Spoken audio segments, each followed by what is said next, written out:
Ano kaya ang mga yan? Mukhang hindi lang iisang nasa loob ng bukol mo, Mang. Sugatan mo kaya doon para lumabas na yung kung anong nasa loob ng bukol na yan. Ano? Ayoko nga. Baka kung ano pa mangyari sa'yo. Hayaan na lang muna natin. Sonia! Ate Sonia! Lumabas ka dyan! Harapin mo ako! Lumaban ka ng harapan! Hoy, Adon! Lasing ka ba? Ano ba yung pumasok sa utak mo't basta-basta ka na lang nanunugod? Anong kasalanan sa asawa ko, ha? Huwag kang makialam, Carlo. Si Sonia ang kinakausap ko. Abay, magdahan-dahan ka doon. Wala akong sasantuin kapag asawa ko na ang kakalabanin. Ate Sonia, bakit? Bakit mo nagawa sa amin to? Taon 2000, Misamis Oriental. Masayang pinagmamasdan ni Matet ang bagong dating na sasakyang huminto sa tapat ng kanilang bakuran. Ilang saglit pa ay sabik na sabik niyang hinagod ng tingin ang isang malaking karton na ibinababa roon. Mang, ano na naman ba yung ipinadeliver mo? Ref, Pang, 1 taong hulugan lang naman kaya kinuha ko na. Na naman? Aba, Mang naman, hindi pa nga tayo nakakabayad ng renta dito sa bahay. Nagdagdag ka na naman ng sakit sa ulo. Hayaan mo na, malaking tulong din naman to sa atin. Tulong? Sakit sa ulo ka mo. Pang naman eh. Alangan naman ni Soli ko yan. Huwag ka na mag-alala, rarakit ako para maipambayad sa mga nautang natin. Nautang mo ka mo. Ikaw lang naman ang utang ng utang. Ewan ko ba sa'yo, Matit? Ang dami mong alam. Payak lamang ang pamumuhay ng mag-asawa at hindi pa sila nabibiyayaan ng anak. Isang taxi driver si Adon at isang manicurista naman si Matet. Noong una ay maayos naman ang takbo ng kanilang buhay kahit hindi gaanong malaki ang kanilang kinikita. Subalit nang malulong sa pangungutang ang asawang si Matet ay halos araw-araw nang sumasakit ang ulo ni Adon nang dahil sa mga bayarin. Mang, bakit ang dilim yata dito sa bahay? Naputulan ba tayo ng kuryente? Oo, Pang eh. Ano? Binigyan naman kita ng pera kahapon para dun ah. Huwag mong sabihing ginastos mo na naman sa ibang bagay. Ano kasi, Pang? May nakita kasi akong mga bagong labas na CD ni Celine Dion. Kaya ayun, binili ko na. Sayang naman baka maubusan pa ako eh. Anak naman ng pating oh. Mas inuna mo pa yung CD na yan kesa sa kuryente natin? Sige nga, paano mo mapapanood ngayon yan? Ha? Kaya nga nangutang na ako sa 5-6 kanina, Pang. Hayaan mo bukas may kuryente na ulit tayo. Utang na naman? Ay nako, Matit, akala mo ba ganun lang kadaling magkapera? Pagod at puyat ang puhunan ko sa pamamasada tapos pag uwi ko rito sa bahay, ganito pang aabutan ko? Huwag mo nga akong pagtataasan ng boses, Adon. Nagtatrabaho din naman ako ah. Hindi ako palamunin dito. Hindi ka nga palamunin. Nagdadagdag ka lang ng mga bayarin. Ang hirap sa'yo, lagi ka nakikisabay sa mga uso-uso na yan. Kahit na alam mong hindi kaya ng bulsa natin, pinipilit mo pa rin. Ambisyosa ka kasi. Oo, ambisyosa ako. Eh ano naman? Hoy, ikaw tong padre de pamilya, dapat magbanat ka ng buto para may pantustus ka sa pangangailangan namin. Ha? Kaninong namin? Namin na yan. Kanino pa? Eh di sa amin na magiging anak mo. Ha? Buntis ka, Mang? Ha? Buntis ka, Mang? Sipain kita dyan eh. Walang paglagyan ang tuwa ni Adon. Ilang taon na rin silang nagsasama at sa wakas ay nakabuo na rin silang dalawa. Buhat sa araw na yon, lagi nang iniintindi ni Adon si Matet. Kahit anong hiling ng asawa ay ginagawan niya ng paraan para maibigay rito. Hindi na rin siya nakikialam sa mga ginagawang pangungutang ni Matet. Hanggang sa isang araw, nagising na lang si Adon na lubog na pala sila sa pagkakautang. Paano ba yan, Adon? 7 buwan na tong anak natin sa sinapupunan ko pero hanggang ngayon wala pa rin tayong ipon para sa panganganak ko. Napupunta lang kasi sa mga bayarin ang kinikita ko, Mangi. Maski ako'y nahihirapan na rin. Yung ibang mga utang nga, hindi pa nababayaran. Ay, ano kayang makabubuting gawin, Pang? Ano kaya kung umuwi na muna tayo sa baryo namin. Doon, hindi na tayo magrerenta ng bahay. Saka, makakapag-alaga pa tayo ng mga hayop na pwede nating ibenta. Ha? Baka mahirapan lang ako doon, Pang. Sabi mo nga, di ba? Liblib ang baryo nyo, malayo sa ospital, tapos wala pang kuryente doon. May mga hilot at kumadrona naman doon. Abot na rin ang linya ng kuryente sa sentro ng baryo, Mang. Yung kubong titirhan na lang natin ang wala pang ilaw. Pero pasasaan ba't magkakaroon din tayo? Sayang naman tong naipundar natin mga gamit dito. Wala na kasi akong ibang nakikitang paraan para makaahon mula sa pagkabaon sa mga utang natin, Mang. Ibebenta natin ang mga gamit para makabayad na tayo, tapos umuwi na lang tayo sa baryo para makapagsimulang muli. Labag man sa kalooban ni Matet na pakawalan ang mga nakasanayan, ay nagkibit-balikat na lamang siya sa suhestyon ng kanyang asawa. Sa loob lang ng 2 linggo ay maayos na nabayaran na nila ang kanilang mga pagkakautang. At dahil sa tagal na rin ni Adon sa kanyang serbisyo, ay binigyan din siya ng may-ari ng taksing minamaneho ng kaunting halaga. Lulan ng pampasaherong jeep, nagtungo ng baryo ni na Adon ang mag-asawa, dala ang pag-asa na mas giginhawa ang kanilang pamumuhay. Oo nga pala, Mang, sumulat pala ako sa pinsan kong si Carlo na uuwi tayo. Pinakiusapan ko na lang din siyang linisin ang kubo para doon na agad tayo tumuloy. Malapit lang bang bahay ng pinsan mo sa magiging bahay natin, Pang? Oo. Mabait si Carlo, Mang. Siguradong makakasundo mo siya. Hindi naman ako mahirap pakisamahan, di ba, Pang? Kaya kampante akong makakasundo ko ang mga kapamilya mo. May ipapakiusap lang sana ako sa iyo, Mang. Ha? Ano naman yon, Pang? Sana sa pagsisimula nating muli, hindi na tayo mabaon sa utang. Nakakadala na kasi. Alam mo yun? Oo naman, Pang. Natuto na ako, no? Saka may pag-iipunan pa tayo, kaya pas na muna sa mga utang-utang na yan. Itutuon ko ng pansin ko sa inyong 2 ng anak natin. Mahal na mahal ko kaya kayo. Ay, ang asawa ko talaga. Nanay na ang dating. Uy, namumula siya, oh. Kinikilig yan. Pakis nga. Pasado 4:00 na ng hapon nang dumating sila sa naturang baryo. Kahit mataas pa ang sikat ng araw ay hindi na gaanong ramdam dahil sa mga nagtatayugang mga nyug na nakatanim. Pangungopra ang pangunahing hanap buhay ng baryong yon, bagay na kinalakihan ni Adon. Medyo malayo pang lalakarin natin, Mang. Kaya mo pa ba? Kaya pa naman. Mabuti na rin sigurong ganito para makapag-exercise na rin ako. O mag-iingat ka, ha? Maraming matutulis na sanga ng kahoy ang nagkalat sa daan. Parang ang sweet mo naman yata ngayon, Pang. Hindi pa ba nawawala ang kilig dyan sa dibdib mo, ha? Hala siya. Natural lang naman na alalahanin kita. Siyempre, dahil sa buntis ka at dahil asawa kita. Ano ka ba? Kung ganon, hindi ka kinikilig, ha, Pang? Ha? Kinikilig naman. Di inamin mo rin. Oo na. Halika na nga dito sa tabi ko. Huwag kang magpapahuli. Hindi mabuting nasa hulihan ang buntis. Nang marating na nila ang kubo ay masaya silang sinalubong ni Carlo, kasama ang asawa nito at ang biyanang babae. Ipinakilala ni Carlo sa kanila ang kanyang mga kasama, si Sonia ang asawa ni Carlo at si Hilda ang nanay naman nito. Magiliw naman silang inistima ng mga sumalubong sa kanila. Alam kong pagod kayo sa biyahe, insan. Ang mabuti pa magpahinga na muna kayo. Magkakatay lang ako ng manok para sa hapunan natin. Nakangiting tiningnan ni Adon ang kanyang asawa. Mukhang pagod nga ito sa ginawang mahabang paglalakad. Mang, pumanhik ka na muna sa itaas para magpahinga. Tutulungan ko lang si Carlo dito.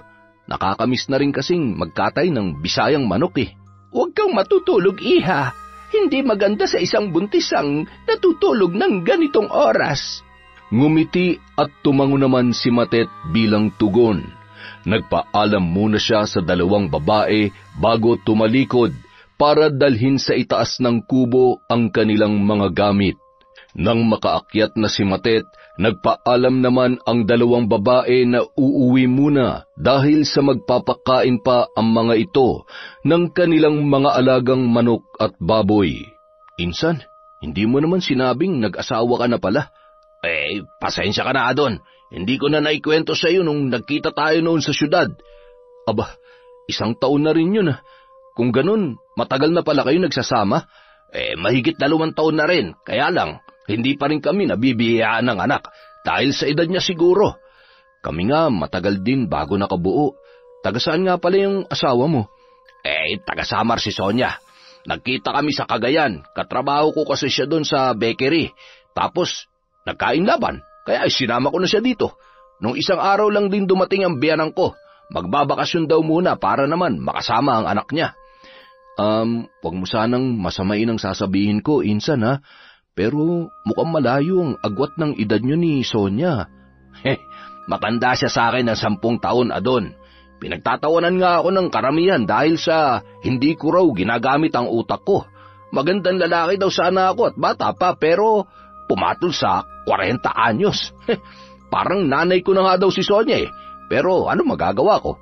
Sa kanya tumibok ang puso ko Hayaan mo na lang yung mga yun. Ang importante kayong dalawa. Ang pagmamahalan nyo at pagsasama bilang mag-asawa. Salamat, Insan ha.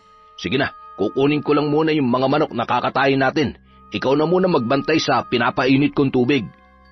Marami pang napagkwentuhan ang magpinsan habang abala sila sa paghahanda sa kanilang magiging hapunan. May kalakihan din ang kubo ni Adon. May 2 kwarto, may sala, may kusina at mayroong balkonahe pa. Ang buong kubo ay yari sa kawayan at yero naman ang bubungan nito. Malinis at maaliwalas ang looban ng kubo, bagay na nagustuhan ni Matet. Maraming putahe ang nakahain sa mesa nang tawagin na si Matet ng kanyang asawa. Malugod naman siyang dumalo sa hapag para makapaghapunan. Bukas nga pa lamang, sasama ako kay Carlos sa bukid. Kailangan magbanat na ako ng buto para sa paghahanda sa paglabas ng baby natin. Ayos lang, Pang. Kaya ko naman mag-isa muna dito. Matet, kung may kailangan ka, huwag kang mahihiyang tawagin ako, ha? Nasa kabila lang naman ang kubo namin. Sige, Ate Sonia. Maraming salamat. Kinabukasan, maagang ang nagtungo sa bukid si Adon. Paggising ni Matet ay nakaalis na ang kanyang asawa. Nag-unat-unat muna siya saka nagtungo sa kusina. Napangiti pa ang babae nang makitang nakahanda na ang kanyang almusal sa ibabaw ng lamesa. Matapos kumain ay nagwalis-walis naman siya sa labas ng kanilang kubo. Ilang metro lang ang pagitan ng bahay ni Matet at Sonia, kaya makikita kung ano ang kanilang mga ginagawa kapag kapwa sila nasa labas. Magkakarinigan din sila kahit nasa kani-kanilang mga bakuran. Matet, ayos ka lang ba dyan? Hindi ka ba natatakot? Hindi naman po, Ate Sonia. Mabuti naman. Mamaya kapag tapos na ako sa mga gawaing bahay, papasya lang kita dyan. Magdadala ko ng sariwang mais ng mailaga natin. Sige po, ate. Madaling nagkasundo ang dalawa. Magaan ang loob ni Matet kay Sonia dahil sa mabait nga ito sa kanya. Ang nanay Hilda naman nito ay tahimik lamang. Minsan lamang yon nagsasalita. Hindi katulad ni Sonia na ubod ng daldal kaya kaagad na nakapalagayang loob ni Matet. Ilang taon na po kayo, Nanay Hilda? 60 na ako, Ineng. Kaedad niyo din po pala ang nanay ko, kaso matagal niya na akong iniwan. Nasaan na pala siya? Patay na po siya. Matagal kasing nag-asawa kaya nung ipinanganak niya ako, hindi niya nakayanan. Pareho pala kami ng nanay mo, Matet. Matagal na nag-asawa. Ang ipinagkaiba lang namin ay nagkaanak siya, samantalang ako ay hindi. Nako, Ate Sonia, hindi pa naman huli ang lahat. Makikita mo darating din ang para sa inyo. Sana nga, Matet. Kinasasabikan ko na rin kasi ang maging isang ina. Araw-araw magkasama sina Sonia at Matet dahil sa kapwa nagtatrabaho sa bukid ang kanilang mga asawa hanggang sa dumating na ang araw ng panganganak ni Matet. Ate Sonia, ate, tulong! Manganganak na yata ako! Ha? Naku, maghintay ka lang dyan. Pupuntahan ka namin ni nanay, ha? Sandali lang. Hindi nahirapang kumuha ng kumadrona si Sonia para sa babaeng manganganak dahil maghihilot ang kanyang nanay Hilda. Ang matanda na ang umalalay sa panganganak ni Matet. Matet, lalaki ang iyong anak. Isang napakalusog na batang lalaki. Hindi mapantayan ang saya ni Matet nang malaman ang kasarian ng kanyang anak, sapagkat isang batang lalaki ang pinapangarap ng kanyang asawa. Wala namang paglagyan ang tuwa ni Adon nang sa kanyang pag-uwi ay nasilayan niya na ang kanilang supling. Salamat naman at biniyayaan tayo ng batang lalaki, Mang. Napakasaya ko. Manang-mana siya sa'yo, Pang. Kulay lang yata ang nakuha niya sa akin. Dapat lang na magmana ka kay Papa, Daking. Ako kaya ang nahirapang gumawa sa'yo. Hoy, pinagpawisan din kaya ako nung gawin natin ang baby niyan. Sure ka ba na Daking ang ipapangalan mo sa baby natin, Pang? Siyempre naman, idol ko yata si Fernando Poe Jr., ang hari sa mga pelikulang Pilipino. Palayaw lang siguro niya ang Daking. Mas mainam pakinggan kung magiging junior mo siya. Mas bagay nga, Mang. Di ba, Daking? Adon Junior. Bagay, di ba? Naging katulong ni Matet si Sonia sa pagbabantay ng kanyang anak. At dahil sa bumalik na si Nanay Hilda sa Samar, ay tanging si Sonia na lang ang katuwang niya sa tuwing wala ang asawa nila sa bahay. Hanggang isang araw. Ang hirap palang maging isang ina, ate. Nakakapagod pero kapag nakikita ko ang ngiti ni Daking, napapawi lahat ng pagod at hirap ko sa pag-aalaga sa kanya. Gusto ko rin sanang maranasan niyang sinasabi mo sa akin, Matet. Ay, kailan kaya? Maghintay ka lang. Darating din ang para sa'yo. Sa ngayon, pwede mo namang maranasan na maging ina. Ituring mo na parang tunay na anak si Daking. Talaga ba, Matet? Oo naman, ate. Isang araw, nagtungo sa bayan si Matet para mamili ng mga pangangailangan nilang mag-anak. Iniwan muna niya si Daking kay Sonia. Isang tindahan ang kanyang nakita at ang nakasulat sa malaking karatulang nakapaskil doon ang umagaw sa kanyang atensyon. All items pa utang? Kaagad siyang pumasok sa tindahan na yon at tumingin-tingin sa mga nakadisplay. May mga gamit pang kusina, appliances, gamit pambata at kung ano-ano pa. Miss, pwede bang magtanong? Lahat ba ng items dito ay kailangan may down payment? Nang makuha ang sagot mula sa tindera, ay tumango lamang siya at dahan-dahang lumabas sa nasabing tindahan. Hindi mapakali si Matet kinagabihan. Napansin naman ito ng kanyang asawa, kaya tinanong siya nito kung ano ba ang problema. Ano kasi, Pang? May nakita kasi akong pautang dun sa bayan, mga gamit para sana kay Daking, kaso yung perang dala ko kanina, kasya lang sa mga pinamili ko. Wala akong pang-down. Huwag ka na mangutang. Bibilhin na lang natin kung ano man yung nagustuhan mo dun. Ano ba yun, Mang? Walker sana, tapos mga damit niya rin. Sige lang, bibilhin natin ang mga yan pag nakaipon na ako. 1 buwan pa lang naman si Daking. Nakasimangot na tumango si Matet. Alam ni Adon na hindi siya pabor sa suhestyon nito, ngunit minabuti na lamang niyang manahimik kahit pa nakaramdam siya ng sama ng loob. Kinabukasan, nasabi ni Matet kay Sonia ang hinanakit niya sa kanyang asawa. May naitabi akong pera, Matet. bumalik ka ngayon din sa bayan. Bilhin mo na ang mga sinasabi mong gamit ni The King. Huwag mo na lang yung utangin. Talaga, Ate Sonia? Salamat, ate, ha? Hulog ka talaga ng langit. Walang anuman. Para naman kay The King yan. Nang makauwi si Adon, nagulat na lamang siya nang makita ang ilang mga bagong damit ng bata at ang isang walker. Mang, saan ka kumuha ng perang pambili nitong mga to? Huwag mong sabihin nangutang ka na naman. Nagbigay si Ate Sonia, Pang. Inutusan niya akong bilhin yan. Hindi ko na tinanggihan kasi para naman kay The King. Abay, nakakahiya naman. Pag nakaluwag-luwag tayo, bayaran mo agad, ha? Sige, Pang. Ang pangyayaring yon ay naulit nang naulit nang naulit. Sa tuwing may gustong bilhin si Matet para sa anak niya, ay si Sonia ang kanyang nilalapitan para utangan ng pera. Hanggang isang araw, Mahal, siguro naman ay malaki-laki na rin ang ipon natin dyan. Palambing naman gusto ko sanang bumili ng bagong mga gamit para sa pagsasaka. Ha? Konti na lang kasi yun, mahal eh. Anong konti? Di ba hindi naman natin yung ginagalaw?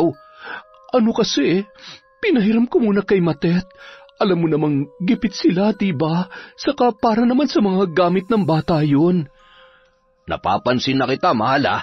Parang sobrang na-attach ka na kay The King. Pakiramdam ko nga, mas mahal mo pa siya kaysa sa akin eh. Halos mawalan ka na ng oras na asikasuhin ako dahil sa kababantay mo sa kanya. Mahal, pinapaalalahanan lang kita ha. Hindi mo anak si The King. May mga magulang yan. Alam ko. Gusto ko lang kasing maranasan kung ano ang pakiramdam na maging isang ina. Hindi naman sa naiinis ako dun sa bata pero sana naman, mahal, huwag mong ibigay ang lahat ng atensyon mo sa kanya. Pati tuloy pera na kailangan ko ngayon, nawala na dahil sa ginagawa mo. Isang umaga, nagising na lang si Matet dahil sa iyak ni The King. Dali-dali naman niyang binuklat ang blusa para padedein ang anak. Ngunit makaraan ng ilang segundo ay napansin niyang tila wala ng gatas ang lumalabas mula sa kanyang dibdib. Dahilan upang mas lalo pang pumalahaw ang sanggol. Kahit anong gawing pagpiga ni Matet ay wala na talagang lumalabas ni isang patak. Matet, ano nangyari kay The King? Abay, dinig na dinig sa bahay ang pag-iyak niya. Kanina pa yan Naubusan na yata ako ng gatas, ate. Wala nang lumalabas sa dibdib ko. Ay, sandali lang. Kukuha ko ng pera. Pumunta ka sa sentro at bumili ka ng gatas doon. Lumipas ang isang linggo at tuluyan na ngang nasanay ang sanggol na uminom ng gatas mula sa pamilihan. Ang pangyayaring yon ay mas nagpahirap pa sa mag-asawa dahil nadagdagan pa ang kanilang mga gastusin. Pang, buti pa siguro kung magtrabaho na muna ako bilang tindera sa bayan para kahit papaano ay makaluwag-luwag naman tayo. Ano? Sino magbabantay kay The King?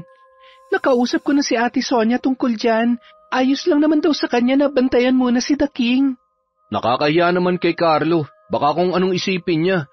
At saka, nagtatrabaho naman ako, Mang. Bakit kailangan mo pa magtrabaho?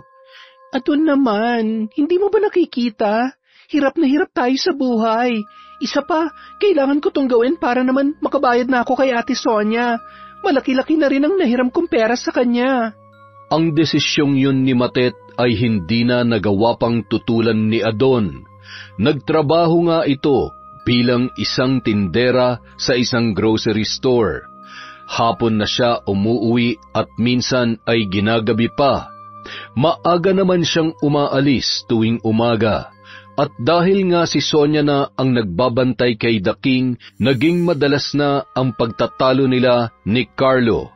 Buti sana kung binibigyan ka ng pera ni Matet para dyan sa pagbabantay mo sa anak niya. Kagustuhan ko naman ang lahat ng ito, Carlo. Ano ka ba? Pati ba naman kaligayahan ko ay pipigilan mo pa? Simula nang isilang yung batang yan, nag-iba ka na. Nag-iba ng pakikitungo mo sa akin. Mahal mo pa ba ako, Sonia? Oo naman. Bakit pati pagmamahal ko sa iyo ay pinagdududahan mo? Kung ganon, tigilan mo ng pag-aalaga sa batang yan. Pinapipili mo ba ako, Carlo? Hindi ba halata? Alam mo kung gaano kita kamahal. Pero wag mo naman akong ipitin ng ganito. Dahil kung ipipilit mo ang gusto mo, baka masaktan ka lang sa mga sasabihin ko. Sonia naman, may mga magulang ang batang yan. Hindi mo yan anak. Matalim lang na titig ang isinagot ni Sonia sa kanyang asawa. Napamura naman si Carlo dahil sa kanyang inasta. Pagsapit ng gabi, naalimpungatan na lang si Matet nang makaramdam ng kakaiba sa kanyang paghinga. Kahit anong pilit niyang lumanghap ng hangin ay tila hindi umaabot sa kanyang baga. Ilang ulit din siyang napaubo bago nagising si Adon. Mang, ayos ka lang ba? Hindi ako makahinga. Ha? Naku, paano yan? Teka lang ha, at hihingi ako ng tulong sa kabila. Carlo! Ate Sonia! Tulong! Tulungan niyo kami! Hindi naman nag-atubiling magtungo sa kanila ang mag-asawa. Bakas ang pag-aalala sa kanilang mga muka. Bakit, Adon? Ano nangyari? May nangyari ba kay Daking? Nasaan ang bata? Nasaan? Ayos naman si Daking, Ate Sonia. Si Matet kasi, hindi makahinga na maayos. Binuhat ni Adon si Matet, saka marahang pinaupo sa kanilang maliit na balkonahe para makasagap ng sariwang hangin. Pinainom naman ito ng tubig ni Sonia, tsaka hinagod-hagod ang kanyang likod. Hihilutin ko lang saglit si Matet. Baka kailangan lang ng katawan niya ng pagpisil-pisil. Huwag ka mag-alala, Adon. Namana ko sa Nanay Hilda ko ang ganitong kakayahan, kaya komportable akong hilutin siya. Dahil buhat sa kanyang palapulsuhan, nararamdaman kong may naipit lang sa kanyang mga kaugatan. Dahil siguro yan sa pagod niya sa pagtatrabaho. Matet, tumigil ka na lang kaya. Katawan mo nang napeperwisyo. Paano na lang ang bata kung magkakasakit ka? Matapos mahilot si Matet, medyo gumaan na ang kanyang pakiramdam. Pinakatitigan niyang mabuti ang kanyang asawa at kahit nag-aalangan ay nabuo ang kanyang pagpapasya. Kinaumagahan, maagang nagtungo si Sonia sa bahay ni Matet para kunin sana si Daking. Ngunit kumunot ang kanyang noo nang makitang hindi pa nakakapaghanda si Matet. Hindi ka ba papasok sa trabaho, Matet? Hindi na, ate. Sa nangyari sa akin kagabi, napagtanto kong kailangan ko nang tumigil sa pagtatrabaho. Kailangan pa ako ng anak ko. Tama yan naging pasya mo. Pero, pwede ko pa rin bang hiramin si Daking? Nakakamiss kasi ang batang ito eh. Walang problema, ate. Kung wala ka namang ginagawa sa inyo, pwede mo siyang hiramin muna. Ate, nahihiya na rin kasi ako sa'yo. Ako tong nanay ni Daking tapos ikaw naman ang nagkakandaugagang magbantay sa kanya. Ano ka ba? Masaya akong bantayan siya. Ang cute-cute ng baby namin na yan, oh. Hindi niya naman naaabala si Mama Sonia, hindi ba? Salamat, ate, ha. Siya nga pala, yung utang ko sa inyo baka matagalan pa bago ko yun mabayaran. Hindi pa kasi nakukuha ni Adon ang parte niya sa koprahan eh. Ay nako, huwag mo munang alalahanin yun.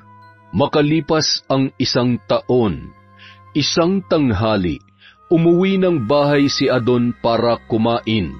Ide-deliver na kasi sa bayan ang koprang pinagkakaabalahan niya nitong mga nakaraang araw.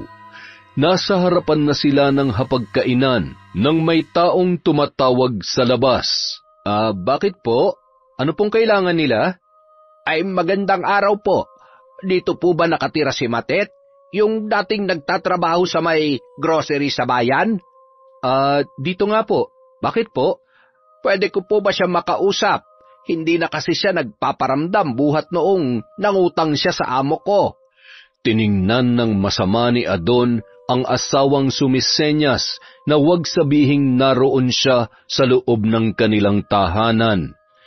Kahit naiinis sa asawa, ay mahinahong lumabas si Adon para kausapin ang kanilang bisita. Ako po ang asawa ni Matet. Pwede ko po bang malaman kung ano ang inutang niya sa inyo? Ay, set po ng pampaganda. Magkano naman po ang kailangang bayaran? 2,000. Ilang buwan na rin kasi siyang hindi nagpapakita sa amin. Nalaman na lang namin na hindi na pala siya pumapasok sa pinagtatrabahuhan niya. Doon na ako nagtanong kung saan ba siya nakatira. 2,000? Ang laki po pala. Wala po kasi akong pera ngayon eh. Pwede po bang bumalik na lamang kayo sa susunod na araw? Sayang naman palang pagod ko sa pagpunta dito. Wala rin naman akong mapapala. Sabihin mo na lang sa asawa mo na ihatid ang bayad sa amo ko. Alam naman niya kung nasa ng pwesto namin. Matapos makaalis ang matandang lalaki, kinumpronta ni Adon ang kanyang asawa. Ano ba tong kahihiyan na pinasok mo, Matet? Akala ko ba nadala ka na sa mga pangungutang mo nung nasa syudad pa tayo? Ano na naman to? Akala ko kasi hindi na nila ako sisingilin. Hindi naman kasi epektibo yung mga produkto nila, Pang eh. Epektibo man o hindi, utang pa rin yun na dapat mong bayaran. Sabihin mo nga sa akin ang totoo, Matet. Kaya ka ba tumigil sa grocery para takasan ng pinagkakautangan mo? Basta, hindi ko babayaran ng mga yon. Paano kung bumalik dito yung naniningil? Anong sasabihin ko, ha? Ako nang bahala doon na doon. Diskarte ko na to. Huwag ka na makialam. Hay, ewan ko sa yung babae ka. Problemahin mo yung mag-isa. Makalipas ang ilang linggo, muling bumalik sa kanilang bahay ang kolektor. Nagkataon namang nasa labas ng bakuran si Matet kung kaya hindi niya na naiwasan na magkaharap sila ng matandang lalaki. Ay, mabuti naman at ikaw ang naabutan ko rito, Matet. Kailangan ko na makuha ang bayad sa mga inutang mong mga epektos. Ha? Akala ko ba ako nang pupunta sa pwesto nyo? Bakit naman pumarini pa kayo? Ako nang pumunta dito dahil mukhang wala ka namang plano magtungo sa pwesto namin. Ano ba yan? Ano nga naman pumunta ako doon na walang dalang pera? Siyempre, saka na ako magpapakita sa amo mo kapag nagkapera na ako. Hindi kayo makapaghintay? Magbabayad naman ako Maghintay lang kayo. Aba, ikaw na nga itong hindi nagbabayad ng utang, ikaw pa itong galit. Natural lang na magalit ako. Ang kulit nyo kasi. Pabalik-balik kayo rito. Kayo nangangailangan, matuto kayo maghintay. Wala namang epekto yung mga produkto ninyo. Dahil sa mga pinagsasasabi mong yan ay mukhang wala na talaga kaming mapapala sa iyo Sana'y hindi ka balikan at singilin ng karma. Matalim siyang tinitigan ng matandang kolektor bago ito tuluyang lumisan sa kanilang bakuran. Hindi naman nagpatinag si Matet at gumanti rin siya ng masamang pagtitig sa matanda. Kinagabihan, mabigat na naman ang pakiramdam ni Matet. Nahihirapan na naman siyang huminga. Bumangon siya para kumuha sana ng tubig nang makapa ang maliit na umbok sa kanyang harapan, sa pagitan ng kanyang dibdib. Dala ng kuryosidad, sinipat niyang maigi yon gamit ang ilawang gasera. Nahindik siya nang makitang tumitibok-tibok ang bukol na parabang may sariling buhay. Dahil sa pagkagulat at dala na rin ng kaba at takot, mabilis niyang tinakpan ang kanyang dibdib gamit ang suot niyang damit. Hindi niya maipaliwanag ang nararamdaman nung mga sandaling yon. Parang binabayo ng malakas ang kanyang dibdib dahil sa kaba at nanlalamig ang buo niyang katawan dahil sa hindi niya maipaliwanag ang kanyang nasilayan. Dala ng pag-aalala, itinago niya kay Adon ang kanyang nadiskubre noong gabing yon. Kinabukasan, maagang naligo si Matet. Habang nagbibihis ay muli niyang sinipat ang bukol. Normal na bukol lang yon sa kanyang paningin. Bakit kaya may tumubong bukol sa dibdib ko? Kinapa niya yon at wala naman siyang nararamdamang sakit at kirot. Tanging bukol lang na hindi niya alam kung bakit tumubo. Maliit lang ang bukol na parang kasing laki ng isang normal na sukat ng holen. Sa pag-aakalang namamalikmata lang siya noong nagdaang gabi, ay binaliwala lamang ni Matet ang kanyang bukol at itinuon niya sa anak at sa mga gawain sa bahay ang kanyang pansin ng araw na yon. Kinabukasan, Matet, gising ba si The King? Natutulog pa siya, ate. Hihiramin ko sana.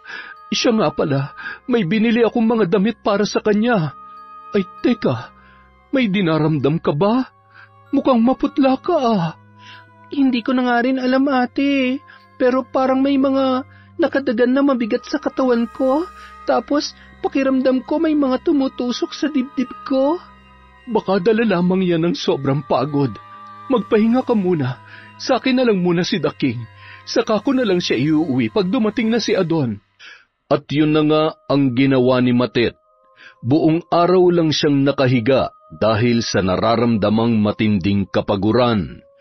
Pagdating ni Adon kinahapunan, kapansin-pansin din ang pananamlay nito. Kaagad nitong hinanap ang bata, ngunit nang malamang naroon kina Sonia, ay kinumusta na lamang niya ang asawa. Pati nga rin ako, Mang. Hindi ko rin maipaliwanag ang nararamdaman kong pagod sa katawan. Parang gusto ko na lang matulog sa kuprahan kanina. Teka, Pang, ang init mo ah. Nilalagnat ka yata. Sandali ha, ikukuha kita ng gamot. May dinala kasing mga gamot si Ate Sonia dito nung nakaraan. Galing daw sa center. Nang sumapit na ang dilim, hinatid na ni Sonia si The King sa mag-asawa. Ate, mataas ang lagnat ni Adon eh. Baka pwede namang makisuyo na sa inyo na muna si The King para naman maasikaso at mabantayan ko na maayos ang asawa ko. Sige, walang problema. Baka mahawa rin ang bata pag itinabi niyo sa pagtulog. Kaya mabuti nang doon na muna siya sa amin ngayong gabi. Sa pagbalik ni Sonia sa kanila, dala ang bata. Nalukot na naman ang muka ng kanyang asawang si Carlo. Oh, ba't naman ganyan ang reaksyon mo, mahal? Ba't nandito na naman yan? Nasaan ba yung dalawa? Nilalagnat si Adon.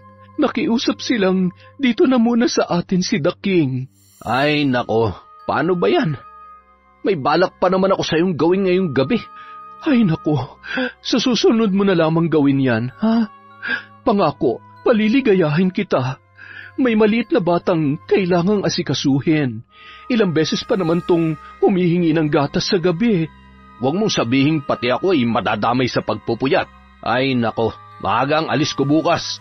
Sino ba naman ang nagsabing ikaw ang magpupuyat? Kaya ko to mag-isa. Magpahinga ka na lang, Carlo. Nang sumapit na ang kalaliman ng gabi, nagsimula ng umiyak si The King. Dali-dali namang kumilos si Sonia para ipagtimpla yon ng gatas. Sonia, dalian mo na, nagugutom na tong bata. Nariyan na. Oh, heto na ang gatas mo, The King. Uminom ka na para makabalik sa pagtulog na mahimbing, ha? Ganito palang pakiramdam kapag may anak na inaalagaan, mahal, no? Kahit pagod ka, kailangan mong bumangon para sa kanya. Hindi ka makakaramdam ng inis dahil mas uunahin mong intindihin ang bata. Oo, ngayon alam mo na kung bakit sobrang napamahal na sa akin ang batang ito. Ay, kailan kaya tayo makakabuo ng sarili nating anak, mahal? Hindi ko rin alam. Ang tanong, makakabuo pa kaya tayo sa tanda ko ng ito? Taking, matulog ka na pagkatapos niyan, ha? Magpapalindol pa kasi si Tito Carlo mo. Para naman sa susunod, may pinsan ka na makakalaro. Ay naku, loko ka talaga. Pati bata dinadamay mo sa kalokohan mo. Bakit? Totoo naman ah. Sabik na nga ako sa tsup-tsupan natin eh. Patulugin mo na si Daking pagkatapos niyan ha. Makaisa man lang tayo. Sabik na talaga ako marinig yung halinghing mo, mahal eh. Oo na, ang kulit mo. Mahiya ka nga. Napuno ng pabulong na mga hagikgik ang silid matapos na makapagwika si Sonia. Samantala, sa silid ng mag-asawang sina Adon at Matet, nanginginig ng husto si Adon kahit na balot na ito ng makapal na kumot. Ang lamig. Niyakap na lamang ng mahigpit ni Matet ang kanyang asawa na nanginginig ng husto habang nakahiga.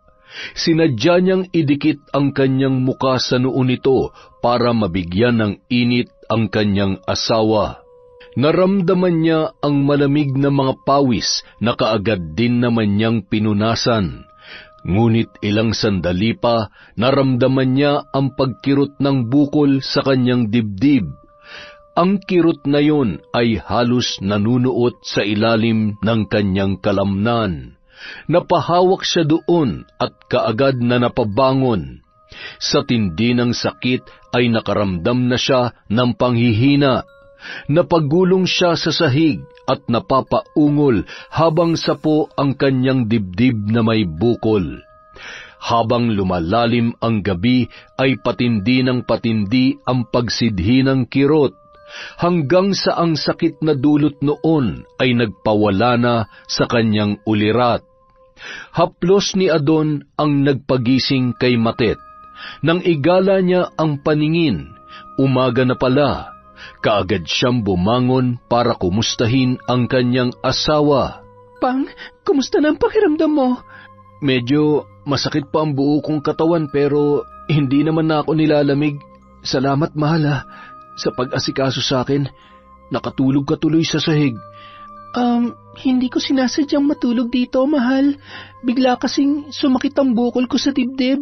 Hindi ko na nga namalayang nakatulog pala ako dahil sa sobrang pagkirot nito kagabi. Bukol? Patingin nga ako.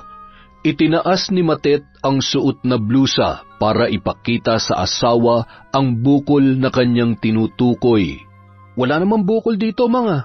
Maliban sa 2 malapapayang nasa harapan ko. Anong wala? Huwag kang nga makulit dyan.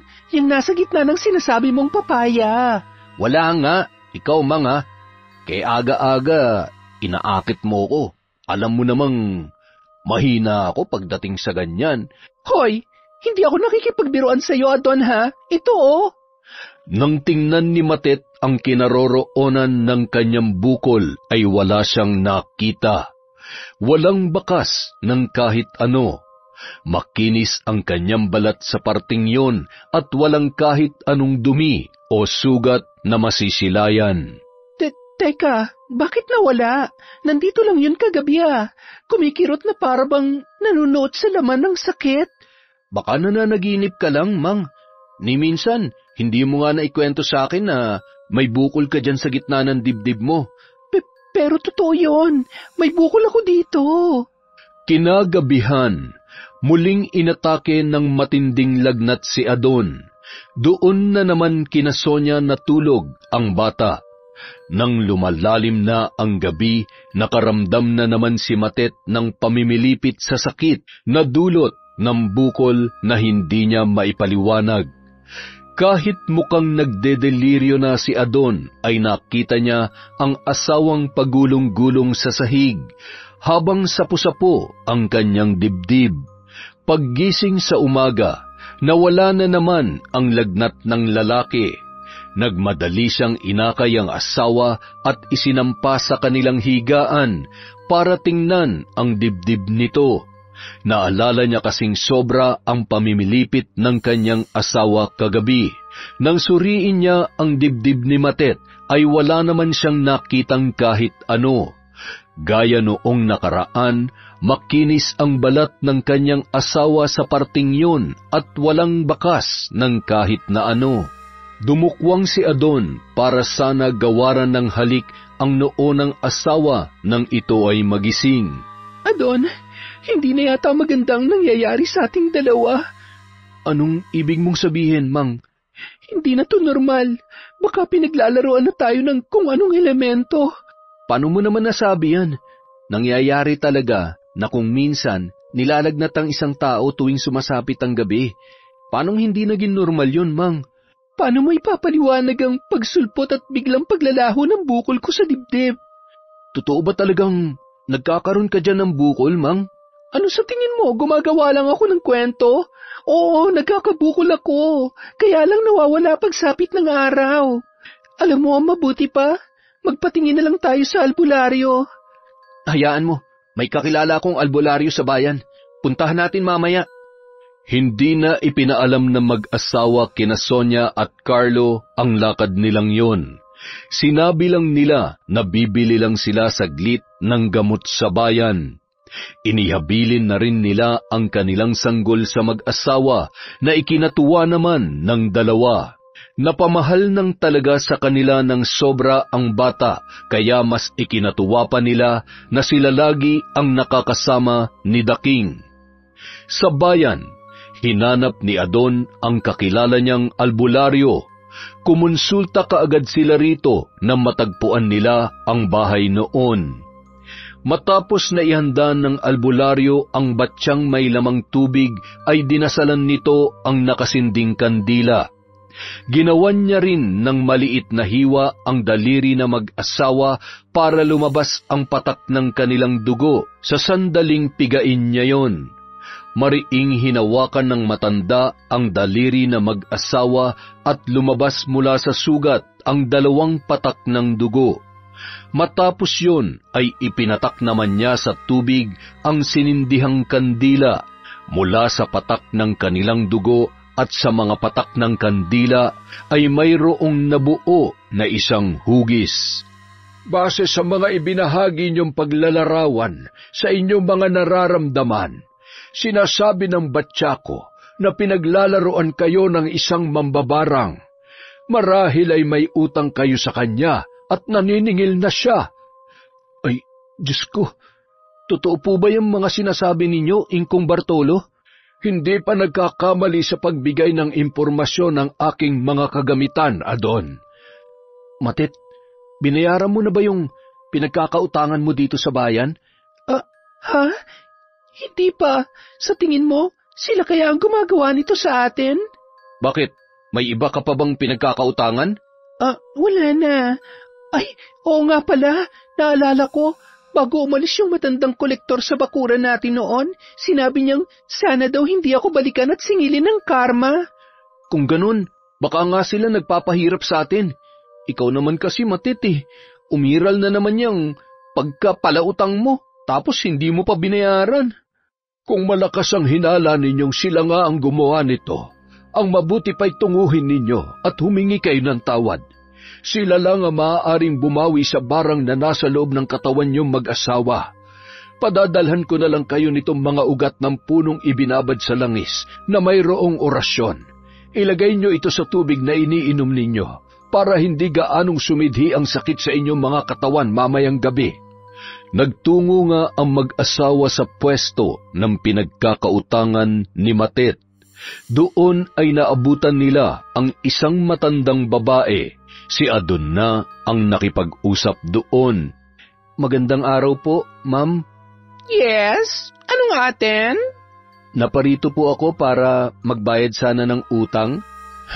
Okay. Anong pangalan? Matet po. Matet ho? Ang dami kasing matet dito. Wait, may matet sa grocery, matet sa bakery, at matet sa isdaan. Alin siya dyan? Yung matet sa grocery po yata. 2,000 pesos. Inabot ni Adon ang 2,000 piso sa babae. Tinanggap naman yun at isinilid sa kaha ang pera. Sakto namang pumasok ang matandang kolektor at tila natigilan ito nang makita silang mag-asawa. Mabuti naman at nagbayad ka na rin, Matet. Akala ko kasi ay ililimos na namin sa iyong 2,000 piso. Ang talas naman ng dila niyo kung makapagsalita sa asawa ko. Konting respeto naman, Manong. Itanong mo muna sa asawa mo kung maayos ba ang pakikitungo niya sa akin noong nagpunta ko sa inyo. Baka hindi niya naikwento kung paano niya ako binastos. Kaya ba binarang niyo kami dahil lang sa 2,000 piso? Dahan-dahan ka sa pambibintang mo, babae. Hindi basta-basta ang mga paratang mo. Manong, kung ano man ang dahilan ng hindi niyo pagkakaunawan ng asawa ko, sana naman ay palipasin niyo na lang. Nagmamakaawa ho ako sa inyo. Bawiin niyo ng barang na ipinataw niyo sa amin. Aba, mga walang hiya kayo Lumayas kayo dito sa pwesto namin. Layas! Hindi kami mga mambabarang. Umalis na kayo bago pa ako magtawag ng tanod. Alis! Nataranta namang umalis ang dalawa dahil sa nakitang galit sa matandang kolektor. Pulang-pula ang mukha nito at talagang kababakasan ng totoong inis. Ganoon ba talaga ang mga mambabarang? Mainitin ang ulo? Hindi naman yata mambabarang yung mga yun. Wala sa itsura eh. Yung isa maarte, tapos yung matanda, bugnutin. Paniguradong pati itim na mahikay, hindi magtatagal sa ugali nila. Adun naman eh. Totoo nga kayang pinarang tayo. Baka pinagtitripan lang tayo ni Ingkong Bartolo. Hindi magbibiro si Ingkong pagdating sa mga seryosong bagay, Mang. Tsak lahat ng mga sinabi niya pawang may katotohanan. Ang kailangan lang nating gawin sa ngayon, maghintay. Kung tatalab ba tong gamot na ibinigay niya, tapos bumalik tayo sa kanya sa susunod na mga araw. Sa muling pagsapit ng gabi, umatake na naman ang matinding kirot sa dibdib ni Matet. Namimilipit pa rin siya ng husto kahit na nakainom na siya ng pinagbabaran ng mga ugat na binigay ni Ingkong Bartolo. Si Adon naman ay hindi na gaanong nanginginig sa nararamdamang lamig sa kanyang katawan. Mang, mukhang tumalab nga ang gamot na binigay ni Ingkong Bartolo sa akin. Hindi na nakasagot pa si Matet sa asawa dahil sa halos mawalan na siya ng malay, dala ng tumitinding pananakit ng kanyang dibdib. Mang, uminom ka lang ng uminom nitong tubig, nang sa ganun ay mabawasan ang iniinda mong sakit. Siya nga pala, patingin nga ng sinasabi mong bukol. Itinaas ni Adon ang blusa ng kanyang asawa para sipatin ang dibdib nito. Ganoon na lamang ang kanyang panghihilakbot nang makitang malaki pala ang sinasabing bukol ni Matet, at ang mas nakakapanindig balahibo ay hindi ito napipirmi sa iisang pwesto. Para bang gumugulong-gulong ang bukol sa bawat parte ng dibdib ni Matet na kasing laki na ng kamao ni Adon. Diyos ko, Mang, ano to? Bakit tila mayroong sariling buhay ang bukol mo? Ungol na lamang ang tanging itinutugon ni Matet sa kanya. Habang namimilipit sa sakitang asawa, sinusubukang hawakan ni Adon ang bukol. Malambot yon at parabang may nakakapasyang mga naggagalawang kung ano sa loob. Ano kaya yung mga yan? Mukhang hindi lang iisang nasa loob ng bukol mo, Mang.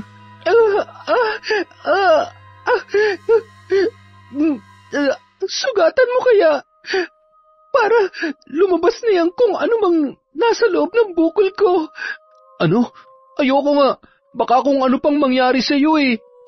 Ilang beses ding uminom ng gamot ni Ingkong Bartolo si Matet bago unti-unting nabawasan ang sakit na kanyang nararamdaman. Inalalayan naman siya ng asawa upang humigana sa higaan nila para makapagpahinga ng mabuti. Mang, nawala na ba ang sakit? Masakit pa pero hindi na gaano. Itutulog ko na lang to para naman makabawi ng lakas. Ikaw ba? Nilalagnat ka pa ba? Nawala ng panginginig ko pero mainit pa rin ang buo kong katawan. Bumalik ulit tayo kay Ingkong Bartolo bukas. Kailangan malaman na natin kung sino ang bumabarang sa atin. Namimiss ko na kasi si Daking eh. Ilang gabi na ring hindi natin siya nakakatabi. Mukhang napapabayaan na natin ang anak natin, mahal ko. Maiintindihan naman tayo ng anak natin.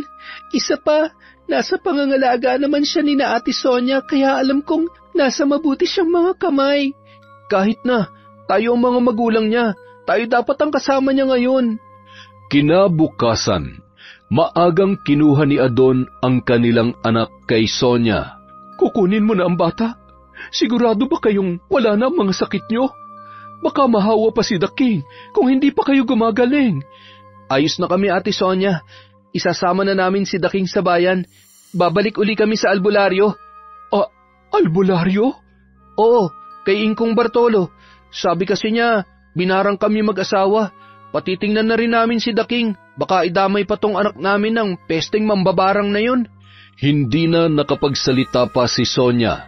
Binigay niya na si Daking kay Adon dahil nagmamadali na itong umalis para paliguan ang bata. Nang matapos na maghanda ang mag-anak, sumaglit muna si Matet sa bahay ni na Sonia para sabihing baka gabihin sila ng uwi. Pero nang tawagin niya ito ay walang sumagot sa kanya. Sarado rin ang pinto at mga bintana ng bahay na nangangahulugan na walang tao doon. Tanghaling tapat na nang makarating ng bayan ang mag-asawa. Dumaan muna sila sa isang karinderya para mananghalian bago tuluyang nagpunta sa bahay ng albularyo. Ingkong Bartolo, naparito po kami para sabihing tila may kung anong hayop ang nasa loob ng bukol ko. Kaso nga lang sa gabi lang po yun lumilitaw. Hindi nyo makikita ang bukol sa araw. Matet, Adon, kilala ko na ang mambabarang na nagpapasakit sa inyo. Sino po? Kanina lang ay pumarito siya. Binalaan niya kung oras na makialam ako sa ginagawa niya sa inyo, ay malalagay daw sa alanganin ng buhay ko. Bilang albularyo, tungkulin ko ang tulungan kung sino man ang nangangailangan. Sino po ang bumarang sa amin ng asawa ko, Ingkong Bartolo? Ang asawa ng pinsan mong si Carlo, Adon. Siya ang nagpapasakit sa inyo. Ano? Si Ate Sonia? Pero bakit? Ingkong, sigurado ba kayo sa mga sinasabi ninyo? Paano magagawa ni Ate Sonia sa amin ang ganyang bagay? Hindi ako naniniwala na isa siyang mambabarang. Baka nagkakamali kayo, Ingkong. Totoo ang mga inilahad ko sa inyo. Sa tingin ko'y seryoso ang ginawa niyang pambabarang. Mamaya pag uwi natin, kukumprontahin ko siya, Matet. Adon, huwag ka sanang maging bayulente oras na makausap mo siya. Baka kung ano pa ang gawin niya sa inyo. Bilang pagtulong kina Adon, nilagyan niya ng orasyon ang isang basong puno ng tubig. Ipinainom niya ito sa mag-asawa at dahil si Matet ang may malalang karamdaman, pinaliguan siya ng isang basong tubig ni Ingkong Bartolo habang tinatapik-tapik ang ibabaw ng kanyang ulo. Doon ay nag-usal ng mga orasyon ang albularyo. Nabasa ang ulo ni Matet at ang tubig ay naglandas patungo sa kanyang leeg hanggang sa kanyang dibdib. Mula sa labas ng suot niyang blusa, hinipan-hipan ni Ingkong Bartolo ang dibdib niya habang nag-oorasyon. Paulit-ulit hanggang sa nakarating ang bilang ng 7 beses. Bigla niyang diniin ang hintuturo sa gitna ng dibdib ni Matet. Isang paghiyaw ang pinakawalan nito. Tila nahihirapan at nasasaktan sa ginawa ng albularyo. Maya-maya pa naramdaman ni Matet na umaalon-alon ang kanyang dibdib. Masakit na tila may humuhugot mula sa ilalim. Nang humulma ang malaking bukol sa suot niyang damit, ay humupa naman ang pagkirot noon.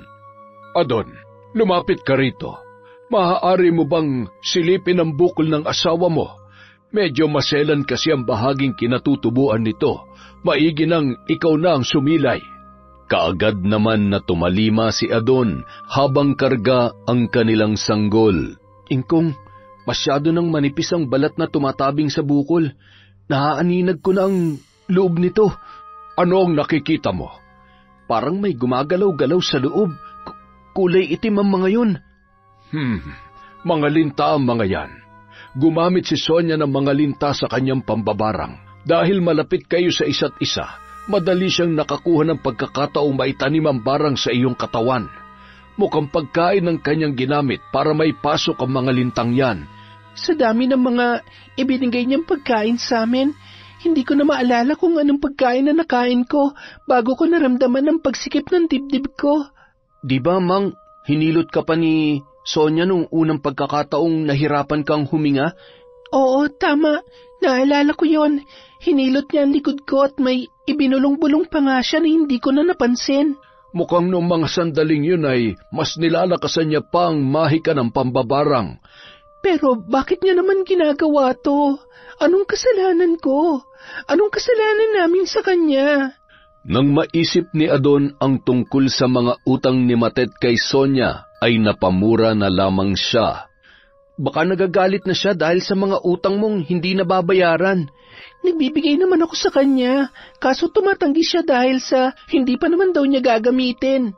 Ikaw naman kasi, iniwan-iwan mo pa tong anak natin sa kanya. Baka naman, naiinis na siya sa sitwasyon niya.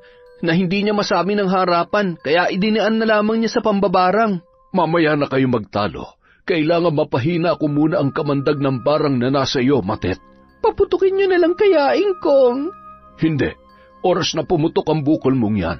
Maaaring malagay sa kapahamakan ang iyong buhay. Dadampian ko na lang ng buhay na tubig para tumigil ng pagdami ng lintang nasa loob ng katawan mo.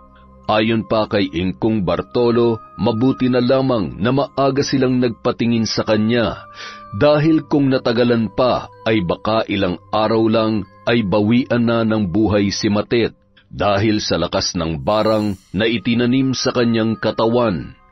Madaling makasipsip ng dugo ang mga linta at sa oras na dumami pa sila, sasakupin na ng mga ito ang katawan ni Matet at unti-unting magiging parang lantang gulay na ang kanyang katawan na hahantong sa kamatayan. 7 lagok ng buhay na tubig ang ipinainom ng albularyo sa kanya at kay Adon. Yun ang magiging pananggalang nila sa barang upang hindi sila gaanong maapektuhan oras na magparamdam ito. 1 patak naman ang pinainom kay Daking bilang proteksyon ng bata. Hapon na nang makauwi ang pamilya sa kanilang kubo. Wala naman sa kabilang bahay si Sonia, maging si Carlo. Nagngingit-ngit ang damdamin ni Adon. Hindi pa niya alam kung ano ang gagawin niya oras na magkaharap sila ni Sonia. Bandang 6:00 ng gabi, napansin ni Adon ang ilaw ng gasera sa loob ng bahay ni na Carlo at Sonia. Dumating na ang mambabarang. Humanda ka sa akin, Sonia. Bitbit ang matalas na itak, mabilis na naglakad si Adon patungo sa kabilang bahay para kumprontahin si Sonia. Nakita naman ni Matet ang paglabas ng kanyang asawa. Madilim ang mukha nito, nakakikitaan ng matinding galit. Karga si Daking, mabilis na sinundan ni Matet ang kanyang asawa. Samantala, mahigpit ang pagkakahawak ni Adon sa hawakan ng itak. Nang makarating sa bakuran ng mag-asawa ay malakas siyang sumigaw. Sonia! Ate Sonia! Lumabas ka dyan! Harapin mo ko! Lumaban ka ng harapan! Hoy! Adon! Lasing ka ba? Ano ba yan pumasok sa utak mo't basta-basta ka na lang nanunugod? Anong kasalanan sa iyo ng asawa ko, ha? Huwag kang makialam, Kuya Carlo. Si Sonia ang kinakausap ko. Magdahan-dahan ka nga, Adon. Wala akong sinasanto kapag asawa ko nang sasaktan. Ganun ba? Mas lalo naman ako. Wala akong kinikilala kapag pinakikialaman ng pamilya ko. Aba, loko ka! Dali-daling pumanaog si Carlo para harapin ang kanyang pinsan. Dumampot pa siya ng bato pagkalabas niya ng bakuran. Mabilis namang tumakbo si Matet sa kinaroroonan ng asawa para awatin ito. Adon, tama na. Umuwi na tayo. Nakikiusap ako. Hindi, Matet. Ano, huwag mo sabihing ayos lang sa'yo na unti-unti tayong pinapatay ng walang hiyang si Sonia. Sino ba sa inyong walang hiya, ha, Adon? Pagkatapos ng lahat na naitulong namin sa'yo, sa buong pamilya mo, ito pang igaganti mo sa amin? Ang kapal naman ng mukha mo. Mas makapal ang mukha ng asawa mo, mambabarang, Carlo. Aba, gago ka pala eh. Ang lakas naman ng loob mong tawagin mambabarang at pagbintangan si Sonia. Mga wala kayong utang na loob. Carlo, umakyat ka rito. Ate Sonia, bakit?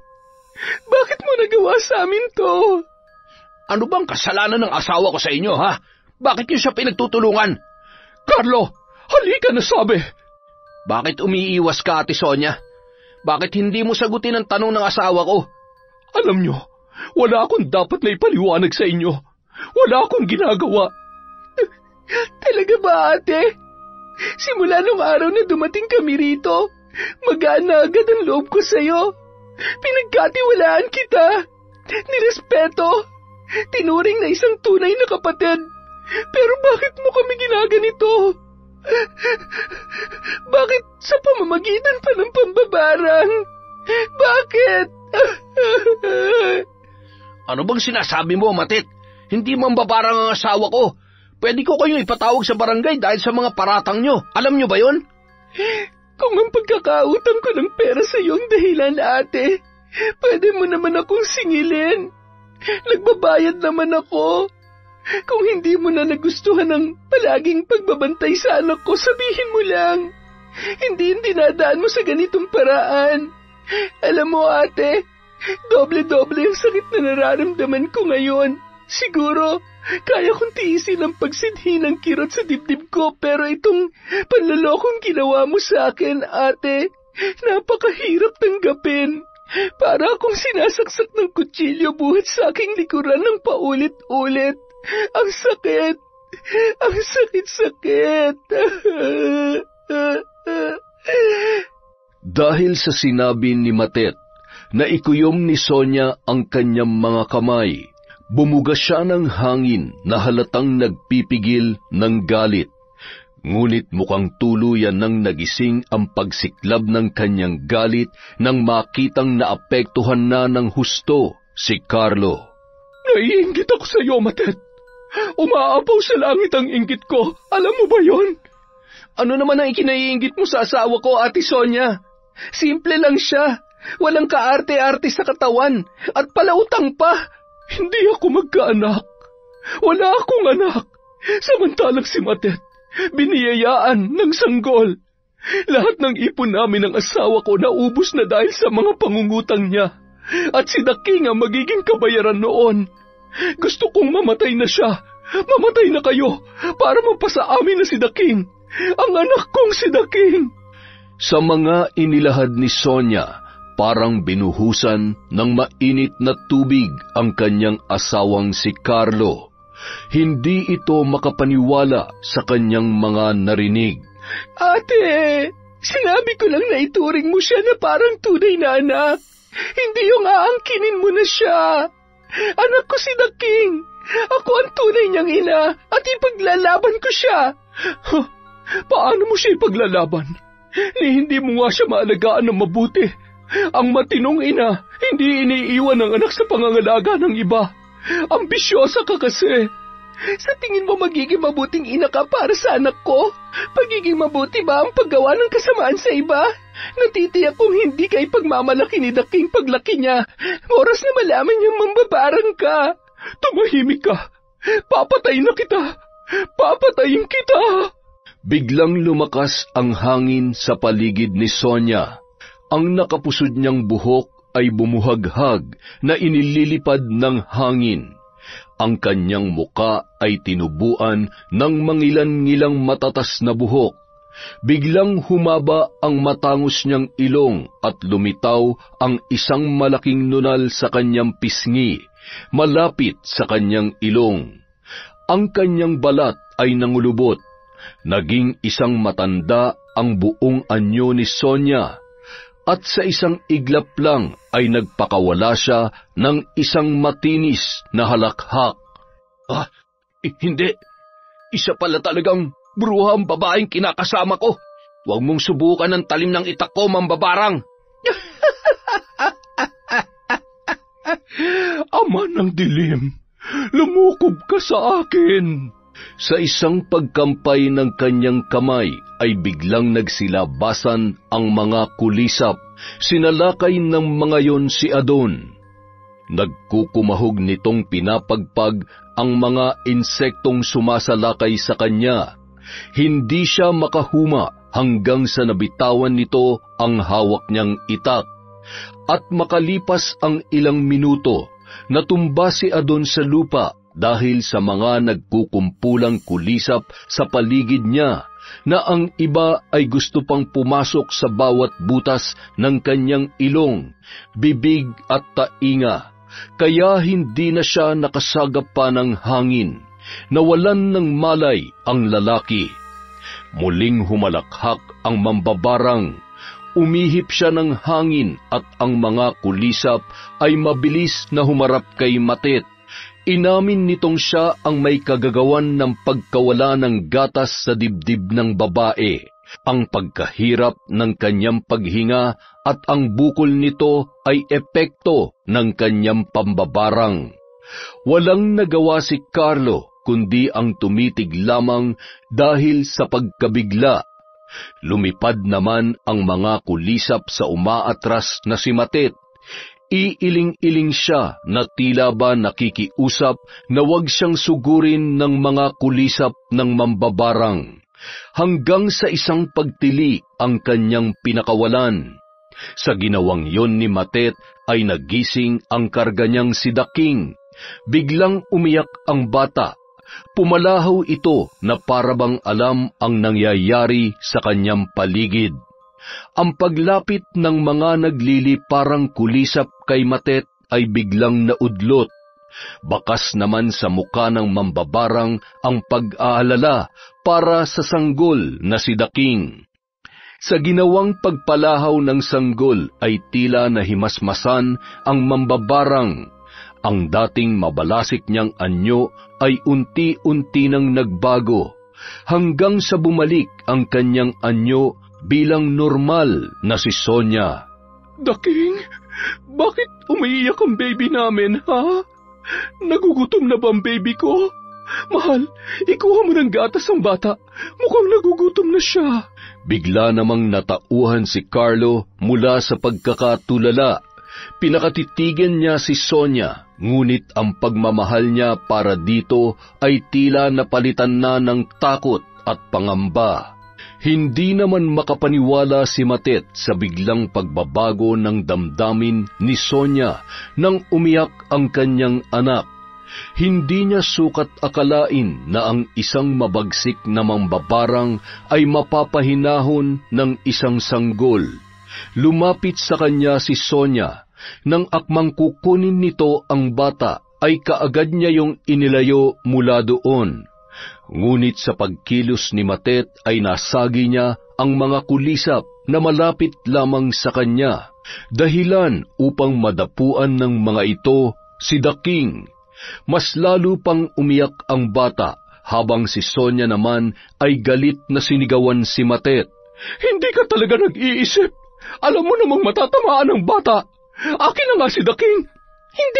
Hindi ko siya ibibigay sa'yo. Magkakamatayan muna tayo. Hinablot ni Sonia si Daking. Binawi naman agad ito ni Matet. Bumuka-buka ang bibig ni Sonia at sa isang iglap lang ay nagliparan palayo ang mga kulisap. Nag-agawan silang dalawa sa bata. Si Carlo naman ay nagdadalawang isip kung lalapit ba sa kanila o hindi, at ang walang malay na si Adon ay nakahandusay pa rin sa lupa. Dahil sa pag-aagawan ng dalawa, biglang nahulog ang sanggol. Saglit silang natigilan at mabilis na dinampot ang nahulog na si Daking. Umiyak ng umiyak ang bata, pumapalahaw ng husto, sobrang nasaktan dala ng pagkahulog sa lupa, hanggang sa ang kanyang pag-iyak ay parang nauubusan na ng hininga. Unti-unting nawawala ang boses ni Daking. Taranta namang itinaas ni Matet ang kanyang anak sa ere. Anak! Daking! Anak ko! Dahil sa walang boses si Daking at namumutla na, kaagad na inagaw ni Sonia ang bata mula sa kanyang ina. Umiiyak siya habang itinataas baba ang sanggol. Daking, patawarin mo si Mama Sonia. Kung hindi lang sana ako gumawa ng masama sa mama mo, hindi mo sana dadanasin ito. Anak ko, Daking, pangako, babawiin ko na ang barang sa kanila. Huwag mo lamang kaming iiwan. Kasabay ng pagtaas baba ni Sonia sa bata ay bumubuka-buka ang kanyang bibig. Isang orasyon ang kanyang inuusal. Makalipas ang ilang minutong pamumutla ni Daking, bigla na lang itong pumalahaw ulit at ang kulay ng kanyang balat ay bumalik na sa dati. Kaagad naman siyang niyakap ni Sonia ng mahigpit. Hindi kakayanin ni Mama Sonia na mawala ka. Mahal na mahal kita, anak, Daking. At tumigil sa pag-iyak ang bata nang makita ang muka ni Sonia. Binanggit noon ang salitang mama. Nang marinig ni Matet ang sinabi ng kanyang anak, ay nasiyahan siya, nang sa wakas ay nasambit na nito ang unang salitang lumabas sa kanyang bibig. Kaya naman mabilis na kinuha niya ang kanyang anak mula kay Sonia. Pagkakuha niya rito ay binanggit na naman noon ang salitang mama. Oh, anak, si Mama to. Narinig mo yon, Ate Sonia? Mama daw. Samantala, nagbalik na ang ulirat ni Adon. Nakita niya ang tagpo ng dalawang babae.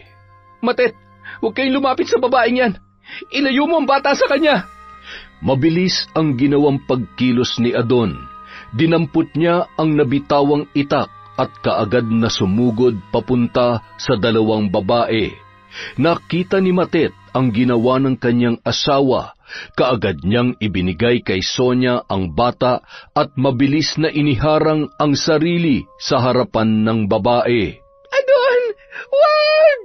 Ang galit na si Adon ay biglang natigilan sa ginawa ng kanyang asawa. Ano bang kabaliwan ang ginagawa mo, Matet? Wag, nakikiusap ako. Ayaw ko maging kriminal ka. Anong gusto mo? Mapatay ng bruhang yan? Nahihibang ka na ba? Habang nakatalikod ang nanggagalaiti sa galit na si Adon, hawak-hawak ang matalas nitong itak, nakaramdam naman si Carlo ng pag-aalala para sa asawang si Sonia. Napagtanto niyang kahit nakita na niya ang pagiging mambabarang ng asawa, ay hindi pa rin pala nawawala ang kanyang pagmamahal para dito. Kinuyom ang batong hawak. Mabilis na tinakbo niya si Adon at kaagad na inihampas dito ang hawak niyang bato. Dahilan para bumagsak ang pinsan at pumulandit ang maraming dugo mula sa kanyang ulo. Nagsisigaw naman si Matet dahil sa sinapit ng kanyang asawa. Adon! Anong ginawa mo sa asawa ko, Carlo? Hindi ko sinasadya. Napatakip naman ng bibig si Sonia. Hindi niya sukat akalain na magagawa pa rin siyang iligtas ng kanyang asawa sa kabila ng mga nalaman nito at nakita. Nanginginig na binitawan ni Carlo ang bato. Nilapitan ang kanyang pinsan na nanlalabo na ang paningin. Adon, pinsan, patawad. Patawarin mo ako. Hanggang sa bumagsak na si Adon at tuluyan ng nawalan ng malay. Dahil sa nangyari, binuhat ni Carlo ang kanyang pinsan at dinala sa loob ng kanilang kubo. Kaagad siyang kumuha ng malinis na tela upang idiin sa sugatang bahagi ni Adon. Ang dalawang babae naman ay kaagad na sumunod sa kanya. Umiiyak si Matet na dinaluhan ang kanyang asawa. Takot na takot siya na baka kung ano na ang mangyari dito. Ilang minuto pa ang lumipas, hindi pa rin nagigising si Adon. Balot na ng benda ang kanyang ulo, ngunit hindi pa rin tumitigil ang pagdurugo. Halo-halong emosyon na ang namumuo kay Matet. Humahagulgul na siya habang pinagmamasdan ang kanyang asawa. Tabi, akong bahala sa kanya. Anong gagawin mo sa asawa ko, Ate Sonia? Mahal, pakiusap. Hayaan mo na si Adon. Huwag mo siyang tuluyan. Mali ang iniisip ninyo. Gagamutin ko siya. Tumabi ka, Matet. Naghahabol tayo ng oras. Nag-usal ng orasyon ang mambabarang. Dinukot niya mula sa kanyang bulsa ang iilang mga dahon na kinuha niya kanina sa labas habang abala sina Carlo at Matet sa pag-aasikaso kay Adon. Dinasalan niya yon at kaagad na binuksan ang bendang nakapalibot sa ulo ni Adon at itinapal niya ang mga yon. Maya-maya pa, tumigil na ang pagbulwak ng masaganang dugo. Ilang minuto pa ay napaubo na si Adon nang siya ay magising. Mabilis itong bumangon mula sa pagkakahiga at nagulat na lang siya nang makitang nasa harap niya si Sonia. Anong ginawa mo sa akin? Nasaan ang mag-ina ko? Adon, salamat naman at gising ka na, Pang. Sobrang nag-alala ako sa'yo. Si Ate Sonia ang gumamot sa'yo. Insan, patawarin mo sana ako. Gusto ko lang protektahan si Sonia. Patawarin mo sana ako, Insan. Bakit tinulungan ako ni Sonia? Dahil nagsisisi ng asawa ko, pinsan. Naguguluhan man, pinili na lamang ni Adon ang manahimik. Niyakap na lamang niya ang kanyang mag-ina. Mang, sumasakit pa ba ang bukol sa dibdib mo? Kinapayon ni Matet at hindi niya na maramdaman. Patawarin mo sana ako, Matet. Nabulag ako sa inggit. Sa kagustuhan kong maagaw si Daking sa inyo, nakagawa ko ng mga bagay na hindi ko inakalang hahantong pala sa ganito. Pati si Daking ay nadamay. Nasaktan ko siya. Hayaan mo, babawi ako sa inyo. Ate Sonia, masakit ang ginawa mo sa akin, pero ayaw kong magalit sa'yo. Tinuring na kita na parang isang tunay kong kapatid. At handa akong patawarin ka. Salamat, Matet. Maraming salamat. At nagyakapan na ang dalawang babae. Ngunit saglit lamang yun dahil nagpumiglas na si Daking na kalong ni Matet. Si Daking ang dahilan kung bakit ginusto kong patayin ka sa pamamagitan ng barang. Dahil gusto kong ako na ang kilalanin niyang ina. Pati si Adon ay pinatawan ko rin ang barang para kapag nawala na kayong dalawa, makakabuo na kami ni Carlo ng isang masayang pamilya. Ngunit si Daking rin palang magpapamulat sa akin ng aking mga kamalian. Dahil sa pagmamahal ko sa kanya, nagising ako sa pagkakalulong sa gawain ng kadiliman. Simula ngayon ay pinapangako ko, magbabago na ako.